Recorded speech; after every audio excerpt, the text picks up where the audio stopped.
చూడండి, దేవుని యొద్దకు వచ్చువాడు ఆయన ఉన్నాడనియు తన్ను వెదుకు వారికి ఫలము దయచేయవాడని నమ్మవలెను. స్తోత్రం చెప్పండి. హల్లెలూయా, హల్లెలూయా, హల్లెలూయా.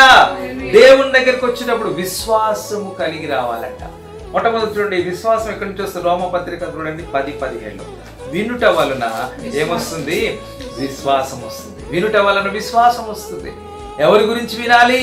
యేసయ్య మాటల గురించి వినాలి. ఈ రోజుల్లో చూడండి ప్రేమిత బిడ్డలారా, చదవండి అక్కడ రోమపత్రిక 10:17 వచనం. కాబట్టి యేసు ప్రభువు అంటున్నారు, కాగా వినుట వలన విశ్వాసము కలుగును. వినుట క్రీస్తును గూర్చిన మాట వలన. దేవుని చెప్పండి. హల్లెలూయా, హల్లెలూయా. విశ్వాసం ఎక్కడ ఉంటుందంటే వినడం వల్ల వస్తుంది. ఈ రోజుల్లో నేను ప్రపంచం అనుకుంటా కొన్ని కోట్ల మంది దగ్గర, అందరి దగ్గర సెల్ ఫోన్, ఇయర్ ఫోన్స్, రోజు ఎన్ని గంటలు చూడుంటాం.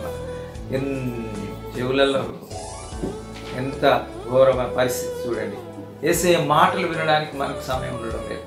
యేసయ్య మాటలు వింటే మనకు విశ్వాసం, లోక సంబంధమైన మాటలు వింటే అవిశ్వాసం, అనుమానం వస్తుంది.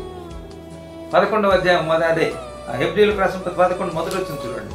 మొదటి అధ్యాయం, విశ్వాసం అనున్నది నిరీక్షింపబడు వారి యొక్క నిజ స్వరూపము, అదృశ్యమైనవి విన్నమనుటకు. దేవుని చెప్పండి. హల్లెలూయా. విశ్వాసం అంటే ఏమనుకుంటున్నాం మనం? విశ్వాసం అన్నది నిరీక్షింపబడు వారి యొక్క నిజ స్వరూపం. మనం ఏదైతే నిరీక్షిస్తున్నామో, ఏదైతే ఊహిస్తున్నామో, ఏదైతే అనుకుంటున్నామో దానిని మనం విశ్వసించాలి. నేను ఉన్నట్టుగా నమ్మాలి. అబ్రహాంతో దేవుడు అంటున్నాడు, ఇదిగో నేను వచ్చే సంవత్సరం మరలా మీకు నేను కుమారుణ్ణి అనుగ్రహిస్తాను. కుమారుని పేరు కూడా చెప్పారు. చూడండి ఎంత గొప్ప దేవుడు. ఇస్సాకు అని పేరు పెట్టాలి. చాలా మంది నవ్వుకుంటున్నాను, ముసల్దాన్ని 90 సంవత్సరాలు వచ్చి నాకు ఏం పిల్లలు పుడతారని. ఎంత ఘోరమైన విషయం చూడండి. కాబట్టి ఈ విశ్వాసం అనేది యేసయ్య మాటలు, దేవుని దగ్గరికి వచ్చినప్పుడు మనం విశ్వాసం కలిగి ఉండాలి. ఆయన తను అడుగు వారికి ఇస్తాడనేది.